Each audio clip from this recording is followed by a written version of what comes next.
ಬಿಕ್ಕುವುದು ಜಗವಲ್ಲ ಅಂತ ಹೇಳ್ತಾರೆ. ಆದ್ರೆ ಇವತ್ತಿನ ಪರಿಸ್ಥಿತಿ ಏನಾಗಿದೆ ಅಂತ ಹೇಳಿದ್ರೆ ಆ ರೈತನ ಬೆನ್ನೆಲುಬನ್ನ ಮುರಿತಕ್ಕಂತ ಕೆಲಸವನ್ನ ಈ ಸರ್ಕಾರದವ್ರು ಮಾಡ್ಲಿಕ್ಕತ್ತಾರೆ. ಅವ್ರಿಗೆ ತಕ್ಕ ಶಾಸ್ತಿಯನ್ನ ಮಾಡ್ಬೇಕಾಗಿರ್ತಕ್ಕಂಥದ್ದು. ಇವತ್ತು ನಮ್ಮ ಜೊತೆಗಿರ್ತಕ್ಕಂಥವ್ರು ವಿಶಾಲ್ ಜಾಧವ್ ಅಂತ ಹೇಳಿ ಭಗತ್ ಸಿಂಗ್ ಸೇವಾ ಸಂಘದ ರಾಜ್ಯಾಧ್ಯಕ್ಷರು. ನಾವು ಎಲ್ಲೇ ಅನ್ಯಾಯ ನಡೆದ್ರು ಯಾವುದೇ ಸ್ವಾರ್ಥವಿಲ್ಲದೆ ಇವತ್ತು 150 ಮಂದಿ ಇವತ್ತು ಈ ಒಂದು ಕ್ಷೇತ್ರಕ್ಕೆ ಬಂದಿದ್ದೀವಿ. ಕಾರಣ ಒಂದೇ, ರೈತರಿಗೋಸ್ಕರ, ರೈತರಿಗೆ ಒಳ್ಳೇದಾಗಬೇಕು ಅನ್ನೋ ಉದ್ದೇಶ. ಬಂಧುಗಳೇ, ಇವತ್ತು ಏನಾಗ್ಬಿಟ್ಟಿದೆ ಅಂತ ಕೇಳಿದ್ರೆ ಚುನಾವಣೆ ಪೂರ್ವದೊಳಗೆ ಬರ್ತಾರ, ನಿಮಗೆ ಗ್ಯಾರಂಟಿ ಕೊಡ್ತೀವಿ, 2,000 ರೂಪಾಯಿ ಕೊಡ್ತೀವಿ, ಬಸ್ ಫ್ರೀ ಮಾಡ್ತೀವಿ, ದೇಶ ಹಂಗ ಮಾಡ್ತೀವಿ, ದೇಶ ಹಿಂಗ ಮಾಡ್ತೀವಿ ಅಂತೇಳಿ ಓಟ್ ಕೇಳ್ತಾರ, ಓಟ್ ಹಾಕ್ತಿವಿ. ಆದ್ರ ಇವತ್ತು ನಮ್ಮ ರೈತರ ಕಷ್ಟ ಕೇಳಲ್ರು, ನೇಣು ಹಾಕೊಳಕತ್ತಾರ, ವಿಷ ಕುಡಿಯಕತ್ತಾರ. ಬಂದು ಸ್ವಲ್ಪ ನೋಡ್ರಿ ಅಂತಕ್ಕಂಥದ್ದನ್ನ ಹೇಳ್ಬೇಕಾಗಿರ್ತಕ್ಕಂಥದ್ದು. ಇವತ್ತು ಬೆಳಗಾವಿ ಜಿಲ್ಲೆ ಒಳಗೆ 2 ಸಚಿವರದಾರ, ಎಲ್ಲದಾರ ಗೊತ್ತಿಲ್ಲ, ಕಾಣುವಲ್ರು, ನಮಗೆಲ್ಲೂ ಕಾಣುವಲ್ರು. ಅಲ್ಲ, ನಿಮ್ಮ ಕ್ಷೇತ್ರದ ಜನರು ಅಳ್ತಾ ಇದ್ದಾರೆ, ರೈತರಿಗೋಸ್ಕರ ನನಗೆ ನುಡಿಬೇಕು, ರೈತರಿಗೋಸ್ಕರ ಏನಾದ್ರೂ ಮಾಡಬೇಕು ಅಂತಕ್ಕಂಥ ಸಂಕಲ್ಪವನ್ನ ಹೊತ್ತು ಅವರ ಬೇಡಿಕೆಗಳನ್ನ ಈಡೇರಿಸುವಂತ ಕೆಲಸವನ್ನ ನೀವೆಲ್ಲ ಮಾಡಬೇಕು. ಸೇರ್ಕರ್ತ ನೀವೇನಾದ್ರೂ ಬೆಂಬಲ ಬೆಲೆಯನ್ನ ಘೋಷಿಸದೆ ಹೋದ ಪಕ್ಷದಲ್ಲಿ ಮುಂದಿನ ಏನು 2028 ಎಲೆಕ್ಷನ್ ಬರ್ತದಲ್ಲ, 2028 ಎಲೆಕ್ಷನ್ ಅನ್ನ ನಾವೆಲ್ಲರೂ ಸೇರೋ ಬಹಿಷ್ಕಾರ ಮಾಡೋಣ ಅಂತಕ್ಕಂಥ ಮಾತನ್ನ ಈ ಒಂದು ಸಂದರ್ಭ ಹೇಳಿಕ್ಕೆ ಇಷ್ಟಪಡ್ತೇನೆ. ಅವ್ರು ನಮಗೆ ಯಾವ ರೀತಿಯಾಗಿ ಕಾಡಕತ್ತಾರಲ್ಲ, ನಾವು ಕೂಡ ಆ ರೀತಿಯಾಗಿ ಕಾಡಿದಾಗ ಮಾತ್ರ ಅದಕ್ಕೊಂದು ಅರ್ಥ ಸಿಗ್ತದ ಅಂತಕ್ಕಂಥ ಮಾತನ್ನ ಈ ಒಂದು ಸಂದರ್ಭದಲ್ಲಿ ಹೇಳಿಕ್ಕೆ ಇಷ್ಟಪಡ್ತೀನಿ. ಬಂಧುಗಳೇ, ಎಂತಹ ನಾಡಲ್ಲಿ ಹುಟ್ಟಿದೀವಿ ನಾವು, ಎಂತಹ ನಾಡಲ್ಲಿ ಹುಟ್ಟಿದೀವಿ. ಬ್ರಿಟಿಷ್ ಕುಂಡಿಗಳೇ, ರಾಯಣ್ಣ ಹುಟ್ಟಿರ್ತಕ್ಕಂಥದ್ದು ಸಾಮಾನ್ಯವಾಗಿರ್ತಕ್ಕಂಥ ನಾಡಲ್ಲ, ಬೆಳಗಾವಿ ಅಂತ ಗಂಡು ಮೆಟ್ಟಿನ ನಾಡಿನಲ್ಲಿ ಹುಟ್ಟಿ ಪರಕೀಯರನ್ನ ಹೊರಗೆ ಕಳಿಸವಿ. ನಿಮ್ಮಂತ ರಾಜಕಾರಣಿಗಳನ್ನು ಕಳಿಸೋದು ಏನು ದೊಡ್ಡದಲ್ಲ ಅಂತಕ್ಕಂಥದ್ದನ್ನ ನಾವೆಲ್ಲರೂ ಕೂಡ ಸೇರಿ ಹೇಳಬೇಕಾಗಿರ್ತಕ್ಕಂಥದ್ದು. ಬಂಧುಗಳೇ, ಒಂದು ಮಾತು ಹೇಳ್ತೀನಿ, 200 ಕೋಟಿ ರೂಪಾಯಿ ಹಾಕಿ ಪಿಕ್ಚರ್ ಮಾಡಿ ಹೀರೋ ಆದವ್ ನಿಜವಾದ ಹೀರೋ ಅಲ್ಲ. 2 ಸ್ಟೆಪ್ ಕಿತ್ತ ಮುಂದೆ ಹೋಗಿ 6 ಹೊಡೆದಂತವ್ ನಿಜವಾದ ಹೀರೋ ಅಲ್ಲ. 2 ಎಕರೆ ಹೊಲದಾಗ ಅನ್ನ ಬೆಳೆದು 200 ಮಂದಿಗೆ ಊಟ ಹಾಕ್ತಾನಲ್ಲ ರೈತ, ಅವನು ನಿಜವಾದ ಹೀರೋ ಅಂತಕ್ಕಂಥದ್ದನ್ನ ನಾವೆಲ್ಲರೂ ಕೂಡ ಅರ್ಥ ಮಾಡಿಕೊಳ್ಬೇಕು. ರೈತರ ಕಷ್ಟಗಳನ್ನ ಕೇಳಿದೆ, ರೈತರ ಏನು ಅಹವಾಲುಗಳನ್ನ ಅವ್ರನ್ನ ಸ್ವೀಕಾರ ಮಾಡದೆ ನೀವೇನು ಕಚಡ ರಾಜಕಾರಣ ಮಾಡ್ಲಿಕ್ಕತ್ತೀರಿ, ನಿಮ್ಮನ್ನ ದೇವ್ರು ಬಿಡ್ಬೋದು, ಆದ್ರೆ ಕರ್ಮ ಬಿಡ್ಲಿಕ್ಕೆ ಸಾಧ್ಯ ಇಲ್ಲ ಅಂತಕ್ಕಂಥದ್ದನ್ನ ಬಹಳ ಸ್ಪಷ್ಟವಾಗಿ ಹೇಳ್ತೇನೆ. ಇವತ್ತ ನೋಡಪ್ಪ, ಏನ್ ಎಲ್ಲ ಕೇಳಿರ್ಬೋದ, ಇವತ್ತ ವಕೀಲ ಸ್ಟ್ರೈಕ್ ಮಾಡಬಹುದ, ಡಾಕ್ಟರ್ ಸ್ಟ್ರೈಕ್ ಮಾಡಬಹುದ, ಟೀಚರ್ ಸ್ಟ್ರೈಕ್ ಮಾಡಬಹುದ. 1 ವರ್ಷ ಏನಾರ ನನ್ನ ರೈತ ನಾನು ಬೆಳೆಯುವುದಿಲ್ಲ ಅಂತ ಹೇಳಿ ಸ್ಟ್ರೈಕ್ ಮಾಡಿದ್ರೆ ಹೊಟ್ಟಿಗೆ ಮಣ್ಣು ತಿನ್ಬೇಕಾಗ್ತದ ಅಂತಕ್ಕಂಥದ್ದನ್ನ ಬಹಳ ಸ್ಪಷ್ಟವಾಗಿ ನೀವು ರಾಜಕಾರಣಿಗಳು ಅರ್ಥ ಮಾಡ್ಕೊಳ್ಬೇಕು ಅಂತಕ್ಕಂಥ ಮಾತನ್ನ ಈ ಒಂದು ಸಂದರ್ಭದಲ್ಲಿ ಹೇಳ್ತೀನಿ. ಬಂಧುಗಳೇ, ಒಂದು ಸರಿ ಜೋರಾಗಿ ಘೋಷಣೆ ಕೂಗೋಣ. ಈ ಘೋಷಣೆ ಎಲ್ಲಿಗೆ ಹೋಗಿ ಕೂಗ್ಬೇಕಂದ್ರ ಸಿದ್ದರಾಮಯ್ಯನವ್ರು ಕುಂತಿರ್ತಾರ ವಿಧಾನಸೌಧ, ಅಲ್ಲಿಗೆ ಹೋಗಿ ಘೋಷಣೆ ಕೂಗ್ಬೇಕಂದ್ರೆ ನಾಳೆ ಇಲ್ಲಿಗೆ ಬರ್ಬೇಕು. ಅವ್ರು HK ಪಾಟೀಲ್ ಸಾಹೇಬರು ಬಂದಿದ್ರು, ಬಂದ್ ಏನ್ ಹೇಳಿದ್ರೆ, ನಾಳೆ 10-20 ಜನ ಬರ್ರಿ, ಅಲ್ಲೇ ಮುಗಿಸ್ ಕಳಿಸ್ತೀವಿ ಅಂತೇಳಿ. ಎಲ್ಲಿ ಹೋರಾಟ ಶುರು ಆಗೈತಲ್ಲ, ಇಲ್ಲೇ ಹೋರಾಟ ಮುಗಿಬೇಕ. ಅಲ್ಲಿವರೆಗೂ ಕೂಡ ನಾವು ಹೋರಾಟ ನಿಲ್ಲಿಸಬಾರ್ದ. ಸಿದ್ದರಾಮಯ್ಯನವ್ರು ಯಾರು ದೊಡ್ಡವರಲ್ಲ ನಮಗ, ನರೇಂದ್ರ ಮೋದಿಜಿನೂ ದೊಡ್ಡವರಲ್ಲ ನಮಗ, ಎಲ್ಲರೂ ಒಂದೇ ನಮಗ. ಎಲ್ಲಿ ಹೋರಾಟ ಸ್ಟಾರ್ಟ್ ಆಗೈತಿ, ಎಲ್ಲಿ ಹೋರಾಟ ನಡೆಯಕತ್ತೈತಿ, ಅಲ್ಲಿಗೆ ಬರ್ರಿ. ಹೆಂಗ್ ಓಟ್ ಕೇಳಕ್ ಓಟ್ ಹಾಕ್ರಿ ಅಂತ ಬರ್ತಿರಲ್ಲ, ಇವತ್ತು ಬರ್ರಿ, ಬಂದ ನಮ್ಮ ಅಹವಾಲುಗಳನ್ನ ಕೇಳ್ರಿ, ನಮ್ಮ ಸಂಕಲ್ಪವನ್ನ ಈಡೇರಿಸ್ರಿ. ನಾವು ಕೇಳ್ತಾ ಇರ್ತಕ್ಕಂಥದ್ದು ನಿಮ್ಮ ಮನಿ ರೊಕ್ಕಲ್ರು, ನಾವು ಕಷ್ಟಪಟ್ಟು ದುಡಿದು ನಿಮಗೇನು ಟ್ಯಾಕ್ಸ್ ಕಟ್ತೀವಲ್ಲ ಅದೇ ರೊಕ್ಕ ನಮಗ್ ವಾಪಸ್ ಕೊಡ್ರಿ ಅಂತಂದ್ರೆ ನಿಮಗ ಮಗುಳು ಉರಿತೈತಿ ಅಂತಕ್ಕಂಥದ್ದನ್ನ ಬಹಳ ಸ್ಪಷ್ಟವಾಗಿ ಹೇಳ್ತೀವಿ. ರೈತರಿಗೆ ಸಂಕಟ ಆಗಕತ್ತೈತಿ, ಹೊಟ್ಟಾಗ ಕಿಚ್ಚಾಗತ್ತೈತಿ. ಯಾಕೆ ಕಿಚ್ಚಾಕೈತಿ ಅಂತಂದ್ರ ಸಾಕಷ್ಟು ದಿನ, 1 ದಿವಸ 2 ದಿವಸಕ್ಕೆ ಬರೀ ಬೆಳೆ ಅಲ್ಲ, 3 ತಿಂಗಳ 4 ತಿಂಗಳ ಕಷ್ಟ ಪಟ್ಟಿರ್ತಾರ. ಹಗಲ್ ಅನ್ನದ ರಾತ್ರಿ ಅನ್ನದ ಬೆವ್ರು ಸೂಸಿರ್ತಾರ. ಅವ್ರ ಬೆವರಿಗೋಸ್ಕರ ಆದ್ರೂ ಕೂಡ ನೀವು ಮಣದವ್ರಿಗೆ ಕೇಳ್ತಕ್ಕಂತ 1 ಟನ್ನಿಗೆ ಕೇಳಾಕತ್ತಾರೋ ಯಪ್ಪ, ಅವ್ರು 1 ಕ್ವಿಂಟಲಿಗಲ್ಲ 1 ಟನ್ನಿಗೆ ಕೇಳಾಕತ್ತಾರ. ಅದನ್ನು ಕೊಡುವಂತ ಕೆಲಸವನ್ನ ಮಾಡ್ರಿ. ರೈತರ ಜೊತೆಗೆ ನಿಂತ್ರೆ ಮಾತ್ರ ನಿಮ್ಮನ್ನ ಕರ್ಮ ದೇವ್ರು ನಂಬ್ತಾನ, ಇಲ್ಲ ಅಂದ್ರೆ ನಿಮ್ಮನ್ನ ಹೆಂಗ್ ಮಾಡ್ಬೇಕು ಹಂಗ ಮಾಡಿ ತೀರ್ತಾನ ಅಂತಕ್ಕಂಥ ಮಾತನ್ನ ಒಂದು ಸಂದರ್ಭದಲ್ಲಿ ಹೇಳ್ತೀನಿ. ಘೋಷಣೆ ಕೂಗುನು.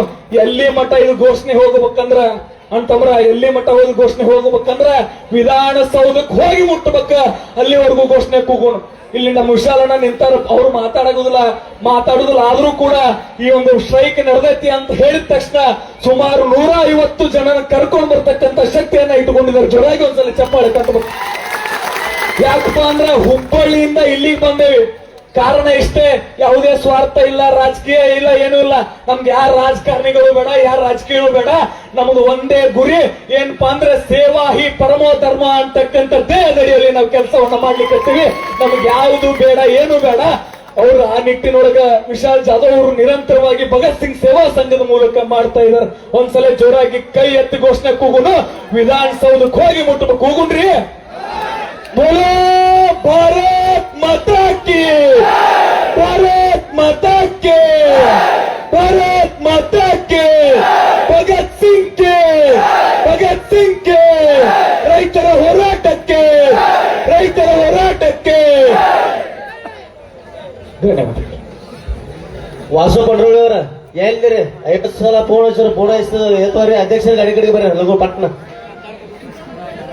ಈ ಒಂದು ಹೋರಾಟದ ನೇತೃತ್ವವನ್ನು ಏನು ವಹಿಸಾರಲ್ಲ ಚುನಪ್ಪ ಪೂಜಾರಿ ಅವರು ಹಾಗೂ ಶಶಿಕಾಂತ್ ಗುರೂಜ್, ದಯವಿಟ್ಟು ಅವರಿಗೆ ನಾವೆಲ್ಲರೂ ಕೂಡ ಭಗತ್ ಸಿಂಗ್ ಸೇವಾ ಸಂಘದಿಂದ ವಿಶೇಷವಾಗಿರ್ತಕ್ಕಂಥ ಒಂದು ಧನ್ಯವಾದವನ್ನು ಅರ್ಪಿಸ್ತೀವಿ. ಯಾಕಪ್ಪ ಅಂದ್ರೆ ಬಹಳ ಅದ್ಭುತವಾಗಿರ್ತಕ್ಕಂಥ ಹೋರಾಟವನ್ನ ಮಾಡ್ಲಿಕ್ಕತ್ತಾರ. ಅವರೊಂದಿಗೆ ಅವ್ರು ಯಾವಾಗ ಕರೆದ್ರು, ರಾತ್ರಿ 12 ಅಲ್ಲ, ಬೆಳಗಿನ ಜಾವ 4 ಗಂಟೆಗೆ ಕರೆದ್ರು, ಹುಬ್ಬಳ್ಳಿಯಿಂದ ಇಲ್ಲಿಗೆ ಬಂದು ನಿಮ್ ಜೊತೆ ನಿಲ್ತೀವಿ ಅಂತಕ್ಕಂಥ ಮಾತನ್ನ ಈ ಒಂದು ಸಂದರ್ಭದಲ್ಲಿ ವಿಶಾಲ್ ಜಾಧವ್ ಅವರ ಒಂದು ನೇತೃತ್ವದಲ್ಲಿ ನಾನು ಹೇಳ್ತೇನೆ ಅಂತಕ್ಕಂಥ ಮಾತನ್ನ ಈ ಒಂದು ಸಂದರ್ಭದಲ್ಲಿ ಹೇಳ್ತೇನೆ.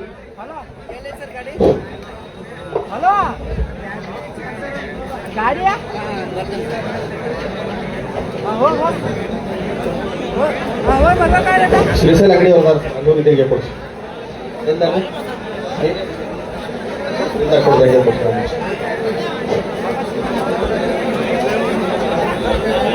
ಶಿವಮೊಗ್ಗ ಜಿಲ್ಲೆಯ ಭದ್ರಾವತಿ ತಾಲೂಕಿನ ಸನ್ಯಾಸಿ ಕೋಟ್ಮಗಿ ಅನ್ನೋರು ಅಲ್ಲಿಂದ ನೋಡ್ರಿ. ಶಿವಮೊಗ್ಗ ಜಿಲ್ಲೆ ಭದ್ರಾವತಿ ತಾಲೂಕಿನಲ್ಲಿ, ಶಿವಮೊಗ್ಗ ಜಿಲ್ಲೆಯಲ್ಲಿ ಉತ್ತರ ಕರ್ನಾಟಕದಾಗ ಈ ಭಾಗದಾಗ ಹೋರಾಟ ನಡೆದೈತೆ ಅಂದ್ರೆ ಎಲ್ಲಾರು ಒಂದು ರೈತ ಕುಲಕ್ಕೆ ಅನ್ಯಾಯ ಆಗುತ್ತೆ ಅಂದ್ರೆ ಎಲ್ಲಾ ಕಡೆ ಒಂದು ರೈತ ಕುಲ ಒಂದಾಗುವ ಸಲುವಾಗಿ ಈ ಶಿವಮೊಗ್ಗ ಜಿಲ್ಲೆಯಿಂದ ಬಂದು ಬೆಂಬಲ ಸೂಚಿಸಿ 1,000 ರೂಪಾಯಿ ಕೊಟ್ಟಿದಾರ. ಅವರು ಕೂಡ ಧನ್ಯವಾದಗಳು. ತಮ್ಮ ವಾಸು ಪಂಡ್ರೋಳಿ ಅಲ್ಲಿ ಅಧ್ಯಕ್ಷನ ಗಾಡಿ ಚಾವಿ ಏನಿತ್ತೆ, ವಾಸು ಪಂಡ್ರೋಳಿ ಈ ವೇದಿಕೆ ನೋಡ್ಕೊಂಡು ಸುರೇಶ್ ಕೇಳ್ತಾನೆ ಅಲ್ಲಿ ಎಲ್ಲರಿಗೂ. ಅನಿಲ್ ಬಿಸ್ರೆಡ್ಡಿ ಅವರು 501 ರೂಪಾಯಿನ ಕಾಣಿಕೆ ಕೊಟ್ಟಿರ್ತಾರೆ ಈ ಒಂದು ರೈತ ಹೋರಾಟಕ್ಕೆ. ರೋಗಿ ಅವರು, ಅನಿಲ್ ಬಿಸ್ರೆಡ್ಡಿ ರೋಗಿ ಅವರು, ಅವರಿಗೆ ತುಂಬ ಹೃದಯ ಧನ್ಯವಾದ ಅರ್ಪಿಸ್ತೇವೆ. ಬೋಲೋ ಭಾರತ್ ಮಾತಾ ಕಿ, ಬೋಲೋ ಭಾರತ್ ಮಾತಾ ಕಿ. ರೈತ ಸಂಘಕ್ಕೆ ಇವತ್ತು 7ನೇ ದಿನಕ್ಕೆ ಕಾಲಿಟ್ಟಿರ್ತಕ್ಕಂಥ ಹೋರಾಟ ಬಹಳ ದೊಡ್ಡ ಪ್ರಮಾಣದಲ್ಲಿ ಹೋರಾಟ ನಡೆದಿದೆ. ನಾವು ನಿನ್ನೆ ಕೂಡ ಬಂದಿದ್ವಿ. ನಿನ್ನೆ ಕೂಡ ಬಂದು ನಮ್ಮ ಚಾಲಕರ ಸಂಘಟನೆ ವತಿಯಿಂದ ಬೆಂಬಲವನ್ನು ಘೋಷಣೆ ಮಾಡಿ ಹೋದ್ವಿ. ಇವತ್ತು ನಮ್ಮ ಕರ್ನಾಟಕ ರಕ್ಷಣಾ ವೇದಿಕೆಯ ಜಿಲ್ಲಾ ಅಧ್ಯಕ್ಷರಾಗಿರ್ತಕ್ಕಂಥ ಆರ್ ಅಭಿಲಾಷ್ ಅವರು ಮತ್ತೆ ಚಲನಚಿತ್ರ ನಟರು ಕೂಡ ಹೌದು, ಅವರು ಕೂಡ ಬೆಂಬಲವನ್ನು ಘೋಷಣೆ ಮಾಡಕ್ಕೆ ಬಂದಿದ್ದಾರೆ. ಒಂದು ವಿಶೇಷವಾದಂತಹ ಹೋರಾಟ. ಇಂಥ ಹೋರಾಟಗಳನ್ನ ನಾವು ಯಾವತ್ತೂ ಕೂಡ ನೋಡಿಲ್ಲ. ಒಂದು 30-35 ವರ್ಷ ಆಯ್ತು, ಯಾವತ್ತೂ ಕೂಡ ಇಂಥ ಹೋರಾಟಗಳನ್ನ ನಾವು ನೋಡಿಲ್ಲ. ಒಂದು ದೊಡ್ಡ ಪ್ರಮಾಣ ಹೋರಾಟ. ಮತ್ತು ಇದು ಯಾರಿಗಾಗಿ ಹೋರಾಟಪ್ಪ ಅಂತಂದ್ರೆ ರೈತರಿಗಾಗಿ ಹೋರಾಟ. ರೈತ ಈ ದೇಶದ ಬೆನ್ನೆಲುಬು ಅಂತೇಳಿ ಬರೀ ಊಟಾಟಿಕೆ ಮಾತುಗಳನ್ನ ಏನ್ ಹೇಳ್ತಾ ಇದ್ದಾರೆ ರಾಜಕಾರಣಿಗಳು, ಅವರಿಗೆ ಮೆಟ್ಲೆ ಹೊಡ್ತಕ್ಕಂಥ ಕೆಲಸವನ್ನ ನಮ್ಮ ರೈತರು ಮಾಡ್ಬೇಕಾಗಿದೆ ಇವತ್ತು. ಯಾಕಪ್ಪ ಅಂತಂದ್ರ ಬರೀ ಮಾತು ಹೇಳೋದು, ಇಲೆಕ್ಷನ್ ಬಂದಾಗ ಬರೋದು, ನಾವೇ ದೇಶದ ಬೆನ್ನೆಲುಬು ಹೇಳೋದು ಮಾಡೋದು, ಈ ನಾಟಕಗಳಿಗೆ ಬ್ಯಾಡ ಆಗೈತಿ. ರೈತರು ಈ ದೇಶದ ಬೆನ್ನೆಲುಬು ನಿಮ್ಮ ತಲೆಯಾಗ ಏನಾದ್ರು ಇತ್ತಪ್ಪ ಅಂತಂದ್ರ, ನೀವು ನಿಜವಾದ ರೈತರಿಗೆ ಬೆಲೆ ಕೊಡೋರಿದ್ರಪ್ಪ ಅಂತಂದ್ರ ಏನು ಬೆಂಬಲ ಬೆಲೆಯನ್ನ ನಾವು ಬೇಡಿಕೆ ಇಟ್ಟಿದ್ದೀವಿ 3,500 ರೂಪಾಯಿನ ನಾಳೆ ತಕ್ಷಣ. ಇವತ್ತು ಸಚಿವರು ಬಂದಿದ್ರು, ಸಚಿವರು ಬಂದು ಏನೇನೋ ಬುಟಾಟಿಕೆ ಮಾತುಗಳನ್ನ ಹೇಳಿ ಹೋದ್ರು. ಅದಕ್ಕೆ ನಮ್ಮ ರಾಜ್ಯಾಧ್ಯಕ್ಷರಾಗಿರ್ತಕ್ಕಂಥ ಚುನಪ್ಪನ ಪೂಜಾರಿ ಅವರು ಒಪ್ಪಲಿಲ್ಲ, ಮತ್ತೆ ನಮ್ಮ ಗೌರವ ಅಧ್ಯಕ್ಷರಾಗಿರ್ತಕ್ಕಂಥ ಶಶಿಕಾಂತ್ ಗುರೂಜಿ ಅವರು ಕೂಡ ಒಪ್ಪಲಿಲ್ಲ. ಅದಕ್ಕೆ ರೈತರು ಕೂಡ ಒಪ್ಪಲಿಲ್ಲ. ಮೊದಲು ದೇವರುಗಳು ಅಂತ ಹೇಳಿದಾರೆ ಚುನಪ್ಪನ ಪೂಜಾರಿ ಅವರು, ಮೊದಲು ದೇವರುಗಳು ಅಂತ ಹೇಳ್ಯಾರ. ಯಾರಿಗೆ? ರೈತರಿಗೆ ಇಲ್ಲಿ ಬಂದಿರ್ತಕ್ಕಂಥವ್ರಿಗೆ ದೇವರು ಅಂತ ಹೇಳ್ಯಾರ. ಈ ದೇವರುಗಳು ಯಾವತ್ತೂ ಇವತ್ತು ಒಪ್ಪಿಲ್ಲ. ಅದಕ್ಕಾಗಿ ಇವತ್ತು ನಾವೆಲ್ಲರೂ ಕೂಡ ನಮ್ಮದು ಕರ್ನಾಟಕ ಚಾಲಕರ ಒಕ್ಕೂಟ ರಾಜ್ಯಾದ್ಯಂತ ಇರ್ತಕ್ಕಂಥ ಸಂಘಟನೆ, ಇದರ ರಾಜ್ಯಾಧ್ಯಕ್ಷರು ಜಿ ನಾರಾಯಣ ಸ್ವಾಮಿ ಅಂತ ಹೇಳಿ ಮತ್ತು ನಮ್ಮ ಬೆಳಗಾವಿ ಜಿಲ್ಲಾ ಅಧ್ಯಕ್ಷರು ಅರುಣ್ ಪಾಟೀಲ್ ಅಂತ ಹೇಳಿ ನಾನೊಬ್ಬ ರಾಜ್ಯ ಪ್ರಚಾರ ಸಮಿತಿ ಅಧ್ಯಕ್ಷನಾಗಿ ಈ ಸಂಘಟನೆಯಲ್ಲಿ ಕೆಲಸ ಮಾಡ್ತೀನಿ. ನಮ್ಮ ಸಂಘಟನೆಯಲ್ಲಿ 8,50,000ಕ್ಕೂ ಅಧಿಕ ಜನ ಇದ್ದೀವಿ. ನಾವು ನಿನ್ನೆ ಕೂಡ ಘೋಷಣೆ ಮಾಡಿ ಹೋಗಿದ್ದೀವಿ. ಇದು ಇನ್ನೂ 2 ದಿನಗಳ ಕಾಲ ಏನಾದರೂ ಮುಂದುವರೆದ್ರೆ ಇಡೀ ಕರ್ನಾಟಕದಲ್ಲಿರ್ತಕ್ಕಂಥ ಚಾಲಕರು ಮಾತ್ರ ಅಲ್ಲ, ಇಡೀ ದೇಶದಲ್ಲಿರ್ತಕ್ಕಂಥ ಚಾಲಕ ಸಂಘಟನೆಗೆ ನಾವು ಟೈಅಪ್ ಇದೀವಿ. ಎಲ್ಲರೂ ಕೂಡ ಮಾತನಾಡಿ ದೇಶದಲ್ಲಿರ್ತಕ್ಕಂಥ ಚಾಲಕ ಸಂಘಟನೆಗಳು ಮತ್ತು ಚಾಲಕರು ಬೀದಿಗಿಳಿಯುವಂತ ಕೆಲಸವನ್ನ ಮಾಡ್ತೀವಿ. ಮತ್ತು ಒಂದು ದಿನ ಏನಾದರೂ ಡ್ರೈವಿಂಗ್ ಮರೆತು ಏನಾದರೂ ಡ್ರೈವರ್ ಕುಂತ್ರ ನಿಮ್ ಯಾರಿಗೂ ಕೂಡ ಒಂದು ಒಂದು ಒಂದು ಅಕ್ಕಿ ಕಾಳು ಸಹಿತ ಬಂದು ನಿಮ್ಮ ಮನೆಗೆ ದೊರಕಂಗಿಲ್ಲ, ಒಂದು ಕೋತಂಬರಿ ಸೂಡು ಸಹಿತ ಬಂದು ನಿಮ್ಮ ಮನೆಗಳಿಗೆ ದೊರಕಂಗಿಲ್ಲ. ಯಾಕಂದ್ರೆ ಈ ದೇಶಕ್ಕೆ ಎಷ್ಟು ರೈತ ಎಷ್ಟು ಮುಖ್ಯದಾನೋ, ಸೈನಿಕ ಎಷ್ಟು ಮುಖ್ಯದಾನೋ ಅಷ್ಟ ಚಾಲಕ ಕೂಡ ಮುಖ್ಯದಾನ. ಯಾಕಂತಂದ್ರೆ ಬೆಳೆದಂತ ಬೆಳೆಗನ್ನ ಇವತ್ತು ಬೆಳೆದಂತ ಬೆಳೆಗಳನ್ನ ಸಾಗಣೆ ಮಾಡ್ತಕ್ಕಂಥವ ಚಾಲಕ. ಪ್ರತಿಯೊಂದು ಗಾಡಿ ಚಾಲಕ ಆಗಿರ್ಬೋದು, ಇವತ್ತು ಆಟೋ ಆಗಿರ್ಬೋದು, ಕಾರ್ ಆಗಿರ್ಬೋದು, ಲಾರಿ ಆಗಿರ್ಬೋದು, ಟ್ರಾಕ್ಟರ್ ಆಗಿರ್ಬೋದು. ಇವತ್ತು ನೋಡ್ರಿ ಕಬ್ಬು ಬೆಳೆಗಾರರು ಇಷ್ಟು ದೊಡ್ಡ ಪ್ರಮಾಣ ಹೋರಾಟ ಮಾಡಕತ್ತೀವಿ. ಇವತ್ತು ಕಬ್ಬನ್ನ ಸಾಗಣೆ ಮಾಡ್ತಕ್ಕಂಥವ್ ಕೂಡ ಒಬ್ಬ ಚಾಲಕನ. ಇವತ್ತು ಅವ ಹೊರಗಿನವ ಚಾಲಕ ಆದ್ರೂ ಚಾಲಕನ. ಇವತ್ತು ಅವ ರೈತ ಅವ ಸ್ವಂತ ಮಾಲಕ್ ಓಡ್ತಾನಂದ್ರು ಟೇರಿಂಗ್ ಮೇಲೆ ಕುಂತಿರ್ತಾನ, ಕುಂತ ಇಳ್ತಕ್ಕ ಅವ ಚಾಲಕನ ಅವ ಚಾಲಕನ. ಹಾಗಾಗಿ ದಯವಿಟ್ಟು ನಾವು ಚಾಲಕರ ಕಡೆಯಿಂದ ಘೋಷಣೆ ಮಾಡ್ತಾ ಇದ್ದೀವಿ. ಇವತ್ತು ಏನ್ ಈ ಸಂಘಟನೆ ಈ ಒಂದು ಏನು ಹೋರಾಟವನ್ನು ಮಾಡ್ತಾ ಇದೆ, ಈ ಹೋರಾಟಕ್ಕೆ ನಾವು ಅತಿ ಬೆಂಬಲವನ್ನು ಕೊಡ್ತಾ ಇದ್ದೀವಿ. ಇದು ಪ್ರಸಂಗ ಬಿದ್ದರೆ ನಾವು ರೋಡಿಗೆ ಬಿದ್ದು ನಿಂತು ಹೋರಾಟವನ್ನು ಮಾಡಕ್ಕೆ ತಯಾರಿದ್ದೀವಿ. ಒಂದು ನಮ್ಮ 7 ತಾರೀಕಿಗೆ ನಮ್ಮ ಚುನಾಪನ ಪೂಜಾರಿ ಅವರು ನಮ್ಮ ರಾಜ್ಯ ಹೆದ್ದಾರಿಯನ್ನು ತಡೆ ಹಿಡಿದು ಹೋರಾಟವನ್ನ ಘೋಷಣೆ ಮಾಡಿದ್ದಾರೆ. ಅದಕ್ಕೆ ನಾವು ಸಂಪೂರ್ಣ ಬೆಂಬಲವನ್ನು ಕೊಡ್ತಾ ಇದ್ದೀವಿ. ದಯವಿಟ್ಟು ಸ್ವಲ್ಪ ಆಂಬುಲೆನ್ಸ್ ಬರ್ತಾ ಇದ್ದೀರಾ, ದಯಮಾಡಿ ಸ್ವಲ್ಪ ಆಂಬುಲೆನ್ಸ್ಗೆ ಅವಕಾಶ ಮಾಡಿಕೊಡ್ರಿ. ದಯಮಾಡಿ ಸ್ವಲ್ಪ ಆಂಬುಲೆನ್ಸ್ಗೆ ಅವಕಾಶ ಮಾಡಿಕೊಡ್ರಿ. ಅಣ್ಣ ಆಂಬುಲೆನ್ಸ್ ಬರಕತ್ತಲ್ಲ, ಆಂಬುಲೆನ್ಸ್ ಸ್ವಲ್ಪ ಅವಕಾಶ ಮಾಡಿಕೊಡ್ರಿ. ಚಾಲು ಐತೆ ಹಾಗಣ್ಣ, ಸ್ವಲ್ಪ ಆಂಬುಲೆನ್ಸ್ ಬಂದೈತ್ರಿ. ದಯಮಾಡಿ ಅಲ್ಲಿ ಏನ್ ಅದಕ್ಕೆ ಬೇಗ ಸೌಕರ್ಯ ಮಾಡಿಕೊಡ್ರಿ ದಯಮಾಡಿ. ಹಾಗಾಗಿ ನಾವು ಕರ್ನಾಟಕ ಚಾಲಕರ ಒಕ್ಕೂಟದಿಂದ ನಾವು ಬಹಳ ಸಂಪೂರ್ಣ ಬೆಲೆಯನ್ನು ಕೊಡ್ತಾ ಇದ್ದೀವಿ. ಮತ್ತು ಬೆಳಗಾವಿ ಜಿಲ್ಲೆಯಿಂದ ಅಮ್ಮ ಪ್ರತಿಷ್ಠಾನದ ವತಿಯಿಂದ ನಮ್ಮ ಬಾಳಾಸಾಹೇಬ್ ಉದ್ಗಟ್ಟೆ ಅವರು ಕೂಡ ಇವತ್ತು ಬಂದಾರ. ಅಮ್ಮ ಪ್ರತಿಷ್ಠಾನದ ಅಧ್ಯಕ್ಷರು ಅವರು ಕೂಡ ಈ ಒಂದು ಹೋರಾಟಕ್ಕೆ ಬೆಂಬಲವನ್ನು ಸೂಚಿಸಲಿಕ್ಕೆ ಬಂದಾರ. ನಮ್ಮ ಆರ್ ಅಭಿಲಾಷ್ ಅವರು ಕೂಡ ಒಂದು 4 ಮಾತಿಗೆ ಮಾತಾಡ್ಬೇಕಂತ ಹೇಳಿ ಅವ್ರಿಗೆ ವಿನಂತಿಯನ್ನು ಮಾಡ್ಕೊಂಡು. ಶಿವರ ಸಂಗೊಳ್ಳಿ ರಾಯನಿಗೆ, ವೀರರಾಣಿ ಕಿತ್ತೂರು ಚೆನ್ನಮ್ಮಾಜಿಗೆ, ಅಬ್ದುಲ್ ಬಾಳಪ್ಪನವರಿಗೆ, ರೈತರ ಹೋರಾಟಕ್ಕೆ, ಇಡೀ ಮಾನವ ಕುಲಕ್ಕೆ, ಇಡೀ ಪ್ರಾಣಿ ಪಕ್ಷಿಗಳಿಗೆ ಆಹಾರವನ್ನು ಕೊಡ್ತಾ ಇರುವಂತಹ ರೈತ ಬಾಂಧವರಿಗೆ ಇಲ್ಲಿಂದಾನೆ ಅನಂತ ಕೋಟಿ ಪ್ರಣಾಮಗಳನ್ನ ಸಲ್ಲಿಸ್ತಾ, ದೇಶದ ತನು ನಮ್ಮ ರೈತ, ದೇಶದ ಮನ ನಮ್ಮ ರೈತ, ದೇಶದ ಹೃದಯ ರೈತ, ದೇಶದ ಭಾಷೆ ರೈತ, ದೇಶದ ಜಲ ರೈತ, ದೇಶದ ಕಣವು ರೈತ, ದೇಶದ ಬೆನ್ನೆಲುಬು ರೈತ ಅಂತ ರೈತ ಇವ್ರಿಗೆ ಹೋರಾಟ ಮಾಡಕ್ ಬೇಕು, ಇವ್ರಿಗೆ ಎಲೆಕ್ಷನ್ ಮಾಡಕ್ ಬೇಕು, ಇವ್ರಿಗೆ ಓಟ್ ಹಾಕಕ್ ಬೇಕು. ಆದ್ರೆ ಬೆಂಬಲ ಬೆಲೆ ಕೇಳ ಮಾತ್ರ ರೈತರು ಬೇಡ. ಯಾಕೆ ಇವ್ರಿಗೆ ಬಗ್ಗಿಸಿ ಬಾರಿಸ್ತಾರೆ ಅಲ್ರಿ? 35 ರೂಪಾಯಿ ಕಿಲೋ ಸಕ್ರಿ ನಾವು ಕಿರಾಣಿ ಅಂಗಡಿಯಾಗ ತಗೋಬೇಕಾದ್ರ 3,000 ರೂಪಾಯಿ ಘೋಷಿಸ್ತಾರೆ ಇವ್ರು. ಈಗ 45ರಿಂದ 48 ರೂಪಾಯಿ ಕಿರಾಣಿ ಅಂಗಡಿಯಾಗ ಐತಿ. ಇವಾಗ ಏನ್ ಕೊಡಕ್ಕೆ ಏನಾಗ್ತೈತಿ ಇವ್ರಿಗೆ? ಕೆಟ್ಟ ಪದಗಳು ಬರ್ತಾವ, ಮಾತಾಡೋದು ಬೇಡ ಅಂತ ಗಪ್ಪದೀನಿ. ಬೇಜಾರ ಏನಾಗತ್ತೈತೆ ಅಂದ್ರ, ಅಲ್ಲ ನಾನು ಸಣ್ಣವದಿನ ರೈತರ ಮುಂದೆ ಕರೆ ಒಂದು ವಿಷಯ ನಾವು ಬಾಳ ಚುಳಿ ತಿಳ್ಕೊಂಡಿವಿ. ರೈತರು ರೊಚ್ಚಿಗೆ ಇವ್ರ ಮನೆಗಳಿಗೆ ಹೋಗ್ತಾರ ಅಂದ್ರ ಮಕ್ಕಳ ನಿಮ್ ಫೋಟೋಗಳು ಬರೀ ನಾವು ಮುಖಗಳು ಬರೀ ಫೋಟೋದಾಗ ನೋಡೋದಾಗ್ತೈತಿ ಮುಂದೆ. ಅದನ್ನ ಅರ್ಥ ಮಾಡ್ಕೊರಿ. ರೈತರು ಒಂದು ತಾಳ್ಮೆ ಪರೀಕ್ಷೆ ಮಾಡಕ್ ಹೋಗ್ಬೇಡ್ರಿ ದಯವಿಟ್ಟು. ಅವ್ರು ಇವತ್ತು ರೋಡ್ ಮ್ಯಾಗ ಕೂತಾರ, ರೋಡ್ ಮ್ಯಾಗಿನ ನಿಮ್ ಮನೆಗಳಿಗೆ ಬರೋದು ಬಹಳ ತಪ್ಪುದಿಲ್ಲ. ಈಗ ತಿಳ್ಕೊಂಡ ಬಾಳ ಏನ್ ಕೇಳಾತಿಲ್ಲ. ಏನ್ ಅವನು ನಿಮ್ ಮಕ್ಕಳಿಗೆ ಫಾರಿನ್ ಪ್ರಾಪರ್ಟಿ ಮಾಡೋದು ಒಂದ್ ಸ್ವಲ್ಪ ತಪ್ತಾವು, ಇಲ್ಲಿ ಒಂದ್ ಸ್ವಲ್ಪ ನಿಮ್ಮ ಸ್ಕೂಲ್ಗಳ ಕಾಲೇಜ್ಗಳು ಮತ್ತೊಂದು ಫ್ಯಾಕ್ಟ್ರಿಗಳು ಮಾಡೋದು ತಪ್ತಾವು. ಕರೆ ರೈತರು ಬದುಕ್ತಾರೋ, ರೈತರಿಗೆ ನೀವು ಬೆಂಬಲ ಬೆಲೆ ಕೊಡ್ಲೇಬೇಕು. ಇದ್ರ ಜೊತೆ ಕರ್ನಾಟಕ ರಕ್ಷಣಾ ವೇದಿಕೆ ಪ್ರವೀಣ್ ಶೆಟ್ಟಿ ಅವರ ನೇತೃತ್ವದಲ್ಲಿ ನೀವೇನಿಲ್ಲ 7ನೇ ತಾರೀಕು ಹೆದ್ದಾರಿ ಬಂದ್ ಮಾಡಕ್ ಹೊರಟಿದ್ದೀರೋ, ನಾವು ವಿಧಾನಸೌಧ ಮುತ್ತಿಗೆಯನ್ನು ಹಾಕ್ತೀವಿ. ಇದು ನಮ್ಮ ಇಲ್ಲಿ ಕೊಟ್ಟಿರುವಂತ ಒಂದು ಪ್ರಮಾಣ. ವಿಧಾನಸೌಧಕ್ಕೆ ಮುತ್ತಿಗೆ ಕರ್ನಾಟಕ ರಕ್ಷಣಾ ವೇದಿಕೆ ಪ್ರವೀಣ್ ಶೆಟ್ಟಿ ಪಣದಿಂದ ನಾವು ಮಾಡ್ತೀವಿ. ಅಲ್ಲಿ ನಾವು ರೈತರಿಗಾಗಿ ನಾವು ಅಲ್ಲಿ ಹೋರಾಟ ಮಾಡ್ತೀವಿ, ಇಲ್ಲಿ ಹೋರಾಟ ಮಾಡಿ ನೋಡೋಣ ಅದು ಹ್ಯಾಕ್ ಕೊಡಲ್ಲ ಅಂತ ನಾವು ನೋಡೇ ಬಿಡ್ತೀವಿ.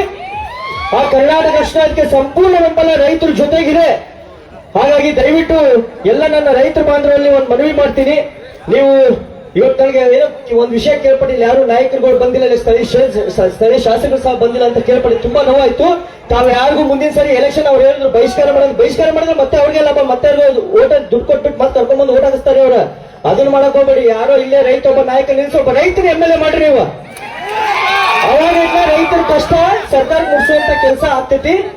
ಹಾಗಾಗಿ ದಯವಿಟ್ಟು ಈ ಒಂದು ಹೋರಾಟ ಏನೈತಿಲ್ಲ ಅವ್ರ ಆಗಲೇ ನಿಮ್ಮ ಅಧ್ಯಕ್ಷರುಗಳು ತುಂಬಾ ಚೆನ್ನಾಗಿ ಅಂದ್ರು ನಾವು ಇಲ್ಲೇ ಹೋರಾಟ ಅಂತೆ ಮಾಡ್ತೀವಿ, ಇಲ್ಲೇ ಬರ್ಬೇಕು, ಇಲ್ಲೇ ನಿರ್ಣಯ ಆಗ್ಬೇಕಂತ ನನಗೆ ಬಹಳ ಖುಷಿ ಅನಿಸ್ತು. ಯಾಕಂದ್ರೆ ಬೆಂಗಳೂರಿಗೆ ಹೋಗಿರಂದ್ರೆ 20 ಮಂದಿನ ಅಲ್ಲೇ ಅವ್ರ ಮನವೊಲಿಸಿ ಇನ್ನೊಂದು 50 ರೂಪಾಯಿನೂ ಜಾಸ್ತಿ ಮಾಡಿ ಮನವೊಲಿಸಿ ನಿಮ್ಗೆಲ್ಲ ಮನವೊಲಿಸಿ ಮುಗಿಸ್ಬಿಡ್ತಿದ್ರು ಅಂತ ನನಗೆ ಅನಿಸ್ತೈತಿ. ಹಾಗಾಗಿ ಹೋರಾಟ ಇದು 3,500 ರೂಪಾಯಿ ಆಗುವವರೆಗೂ ಮುಂದುವರಿಬೇಕು. ಬರೀ ಕರ್ನಾಟಕ ರಕ್ಷಣಾ ವೇದಿಕೆ ಅಷ್ಟೇ ಅಲ್ಲದೆ ಎಲ್ಲ ವಕೀಲರಾಗಿರ್ಬೋದು, ವಿದ್ಯಾರ್ಥಿಗಳಾಗಿರ್ಬೋದು, ಪ್ರತಿಯೊಬ್ಬರು ಸಹ ಈ ಹೋರಾಟಕ್ಕೆ ಬೆಂಬಲ ಇದ್ದೇ ಐತಿ. ಕರ್ನಾಟಕಾದ್ಯಂತ ಅವ್ರು ಮಾಡ್ಲಿಲ್ಲ ಉಗ್ರವಾದ ಹೋರಾಟ ಮಾಡಿದ್ರು.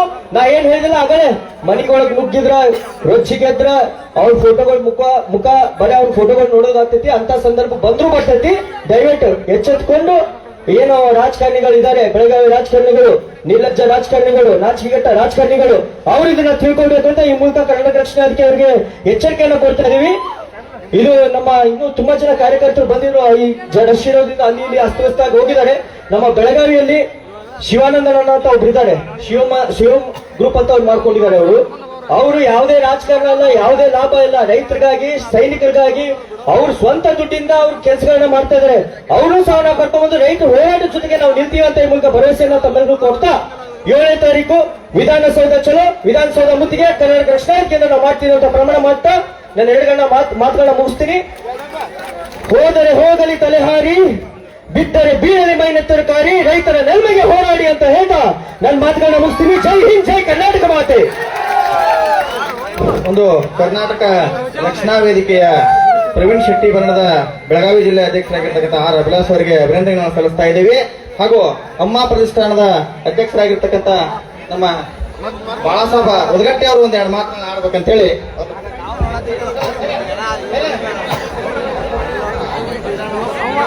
ದೇಶದ ಬೆನ್ನೆಲುಬು ರೈತರಿಗೆ ಪ್ರಪ್ರಥಮವಾಗಿ ಕೋಟಿ ಕೋಟಿ ನಮನ ಸಂಸ್ಥೆ.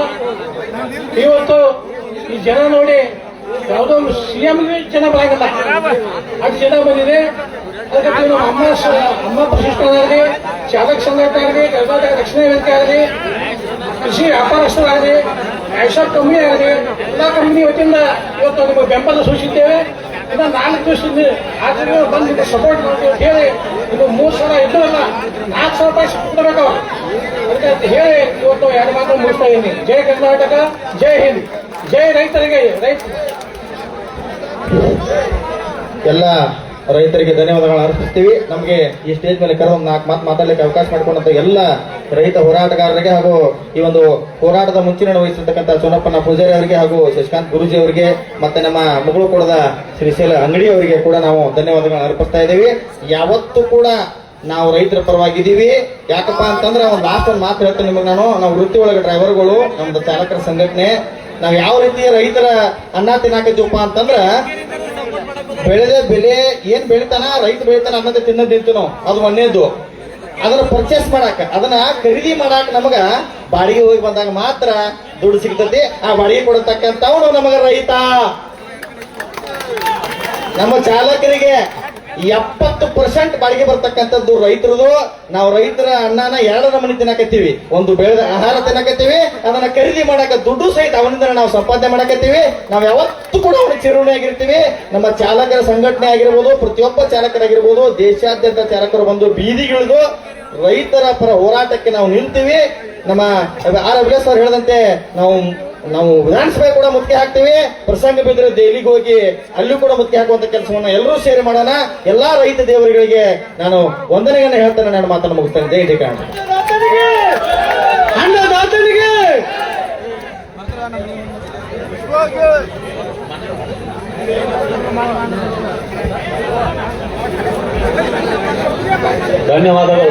ಧನ್ಯವಾದಗಳು ಈ ಚಾಲಕರ ಸಂಘಕ್ಕೆ.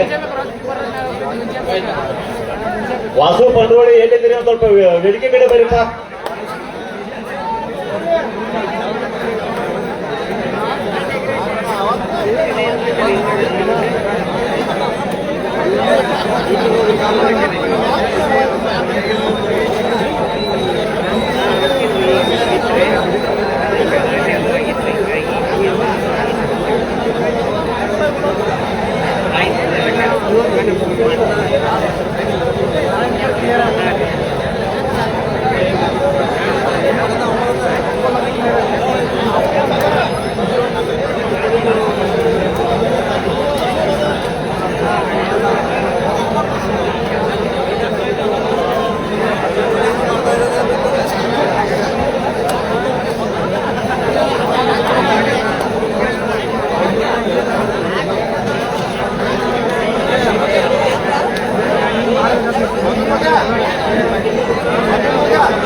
ಓಕೆ, ಮತ್ತೆ ನಾಳೆ ಲೈವ್ಗೆ ಬಂದು ಅಪ್ಡೇಟ್ಗಳನ್ನು ಕೊಡ್ತೀನಿ. ಒಟ್ಟಾರೆಯಾಗಿ ಇಲ್ಲಿಯವರೆಗೆ ನಡೆದಿರುವಂಥದ್ದು ಸಿಚುವೇಶನು, ಸರ್ಕಾರದ ಕಡೆಯಿಂದ ಯಾರು ಎಚ್ ಕೆ ಪಾಟೀಲ್ರವರು ಮುಖ್ಯಮಂತ್ರಿ ಕಡೆಯಿಂದ ಬಂದಿದ್ರು.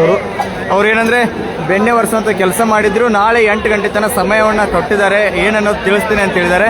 ಇವತ್ತು ಬಂದು ಅಲ್ಲಿ ಚರ್ಚೆ ಮಾಡಿರೋದು ಏನಂದರೆ, ಒಟ್ಟಾರೆ ವಿಷಯವಾಗಿ 10 ಜನರನ್ನು ನೀವು ಅಲ್ಲೇ ಬನ್ನಿ, ಅವ್ರ ಜೊತೆಗೆ ಮಾತನಾಡಿ ನಿಮ್ಗೆ ಏನನ್ನೋದನ್ನು ತಿಳಿಸ್ತೀನಿ ಅನ್ನುವಂಥದ್ದು ಹೇಳಿದ್ರು. ರೈತರು ಯಾರೂ ಒಪ್ಪದೇ ಕಾರಣಕ್ಕೋಸ್ಕರ ಮುಖ್ಯಮಂತ್ರಿ ಜೊತೆಗೆ ಮಾತನಾಡಿ ಎಲ್ಲವನ್ನು ನಾಳೆ 8 ಗಂಟೆ